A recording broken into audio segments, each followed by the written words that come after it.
Lalagay ako ng cooking oil. Igigisa ko na itong bawang.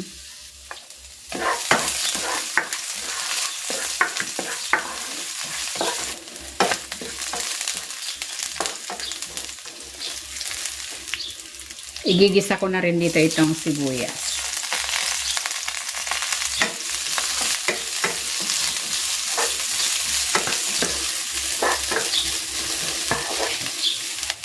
Igigisa ko na dito itong pork ribs. Ito ay binabad ko na sa asin at paminta.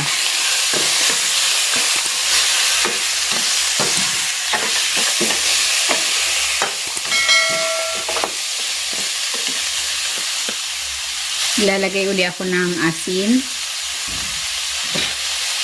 paminta, at ng patis, pampalasa. Pwede kayong maglagay ng mga pampalasa of your choice.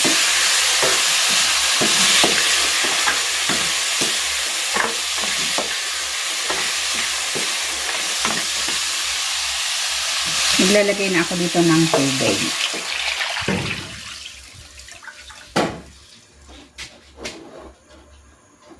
Tatakpan ko muna.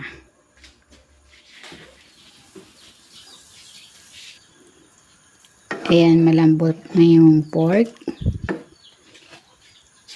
Ilalagay ko na itong sotanghon. 2 roll ang ilalagay ko.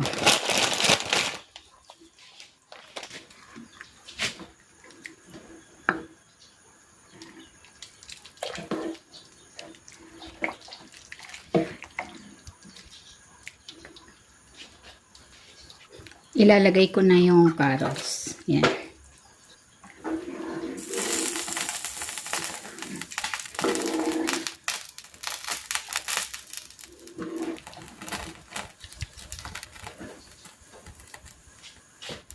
At itong repolyo.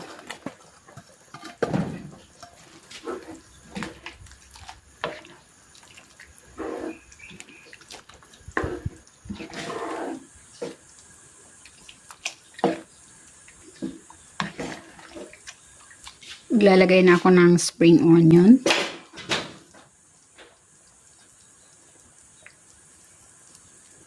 At ng fried garlic. Ayan, luto na itong pork rib sotanghon soup.